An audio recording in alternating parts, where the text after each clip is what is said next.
नमस्कार बच्चों, आज की इस ऑनलाइन क्लास में गुड मॉर्निंग। हम पढ़ रहे थे सूरदास। हम क्या पढ़ रहे थे? सूरदास पढ़ रहे थे। सूरदास के हमने 5 पद पढ़ ही चुके हैं। आज ये आपका लास्ट पद है जिसको हम यहाँ पढ़ेंगे और इस पाठ को कंप्लीट करेंगे। ठीक है, अब पढ़ना स्टार्ट करते हैं। पढ़ना स्टार्ट करते हैं। देखिए, बिन गोपाल बैरिन भई कुंजे,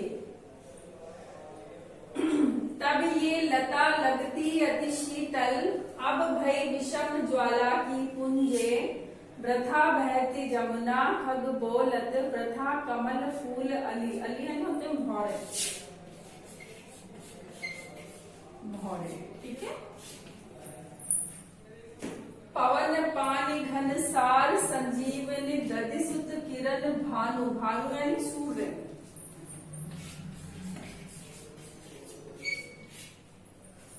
भई गुंजे ए उधो कहिए, माधव सो विरह कदन करी मारत लुंजे।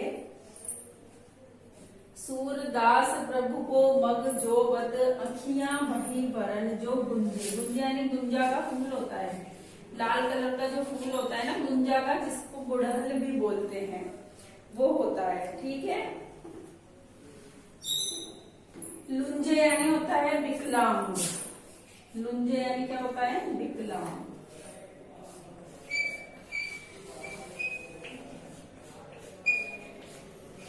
विकलांग क्या होता है? विकलांग।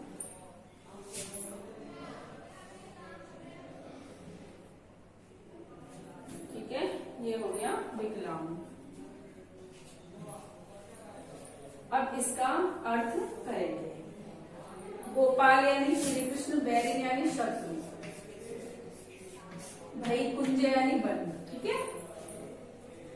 सूरदास जी कहते हैं, वर्णन करते हुए सूरदास जी कहते हैं कि गोपिया उद्धव जी से अपनी दशा का वर्णन करते हुए कहती है कि हे उद्धव जी, बिन गोपाल बैरिन भई कुंजे, के बिना श्री कृष्ण के जो ये कुंज है अर्थात जो वन है वह हमारे लिए शत्रु के समान है, शत्रु के समान हो गया है। क्योंकि जब भगवान श्री कृष्ण यहाँ थे तब ही ये कुंज अच्छा लगता था, अब तो ये हमारे लिए शत्रु के समान हो गया है।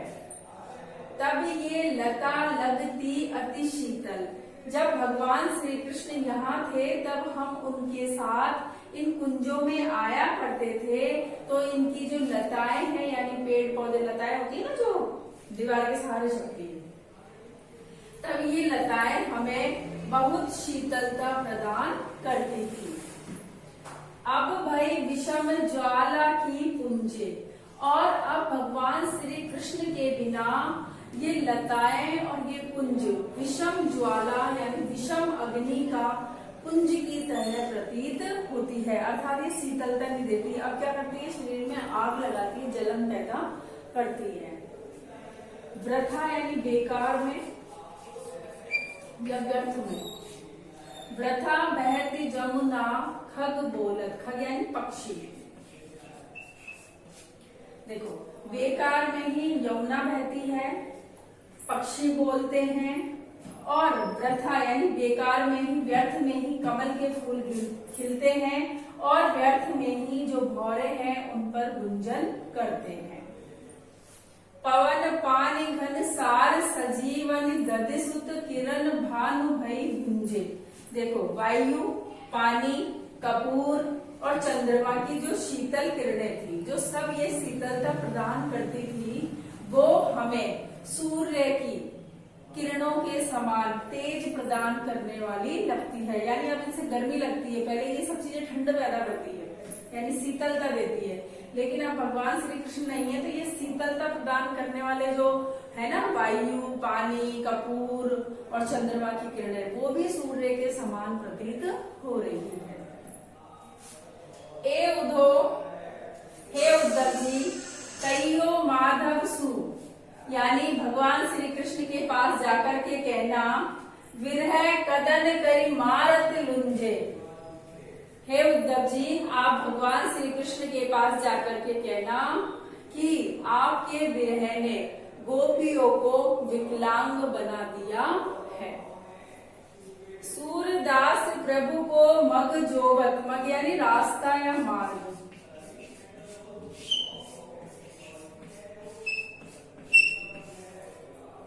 सूरदास प्रभु को मग जोवत, अखियां बही भरन जो गुंजी। देखो सूरदास जी कहते हैं, आगे वर्णन करते हुए गोपियां कहती हैं कि हे उद्धव जी, भगवान श्री कृष्ण का रास्ता देखते देखते, रास्ता निहारते निहारते कि वो कब लौटेंगे, उनको देख देख कर, उनको देखने के लिए जो हमारी आंखें हैं, देखते देखते हमारी आंखें हैं जो गुंजा के फूल के समान लाल हो गई है तथा बहुत कष्ट पा रही है। ठीक है, अब मैं दोबारा बताती हूँ इसका अर्थ, है ना।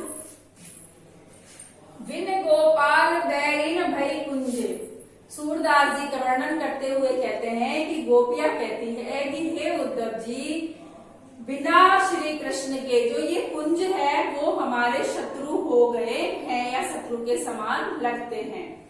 तब ये लता लगती अति शीतल, जब भगवान श्री कृष्ण के साथ हम इन कुंजों में जाया करते थे, हम इन वनों में जाया करते थे, तब इनकी ये लताएं हैं वह हमें बहुत शीतलता प्रदान करती थी, शीतलता प्रदान करती थी। अब भाई विषम ज्वाला की कुंजे, लेकिन जब अब भगवान श्री कृष्ण यहाँ पर नहीं है तो ये जो कुंज है वो हमें अग्नि की, विषम अग्नि के कुंज की तरह प्रतीत होता है। वृथा बहती जमुना, अब बेकार में ही जमुना बहती है, पक्षी बोलते हैं, व्यर्थ में ही कमल खुलते हैं और फूलों पर भौरे गुंजमान रहते हैं या गुंजन करते हैं।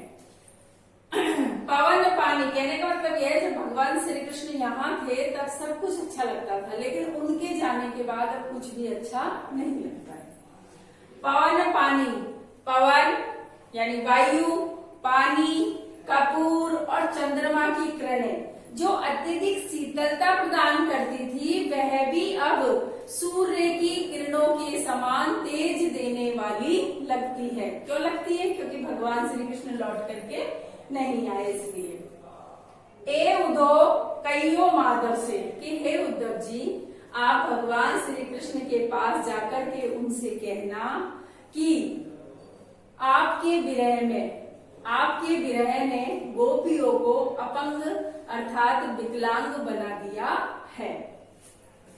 सूरदास प्रभु को, सूरदास जी आगे वर्णन करते हुए कहती है, गोपियां उद्धव से कहती हैं कि हे उद्धव जी, भगवान श्री कृष्ण का रास्ता निहारते निहारते जो हमारी आंखें हैं वो गुंजा के फूल के समान लाल हो गई है और तथा कष्ट को प्राप्त हो रही है, कष्ट प्राप्त कर रही है, उनको कष्ट हो रहा है ना, कष्ट प्राप्त करके दुख रही है। ठीक है, हमारी जो आंखें हैं वो गुंजा के फूल के समान हो गई है, कष्ट को प्राप्त कर रही है, इसलिए बहुत ज्यादा दुख रही है, कष्ट को प्राप्त कर रही है, दुख रही है, एक ही बात है। ये आज आपका जो ये पाठ है वो हो गया आपका कंप्लीट। अगले पाठ के साथ अगली क्लास में हम फिर से मिलेंगे, लेकिन आप पहले डायरी नोट कर लीजिए। ये डायरी नोट करिए। आप क्या करोगे, पाठ 2 के पद 6 की व्याख्या करो व याद करो, याद करो। ये आपकी डायरी है।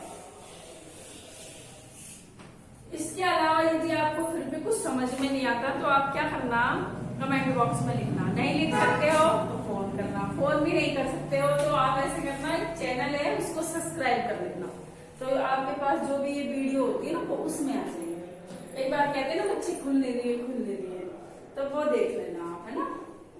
आज की क्लास में बस इतना ही, आज का पाठ हो गया कंप्लीट। अगले पाठ के साथ अगली क्लास में फिर मिलेंगे। पढ़ते रहिए, स्वस्थ रहिए और मस्त रहेंगे।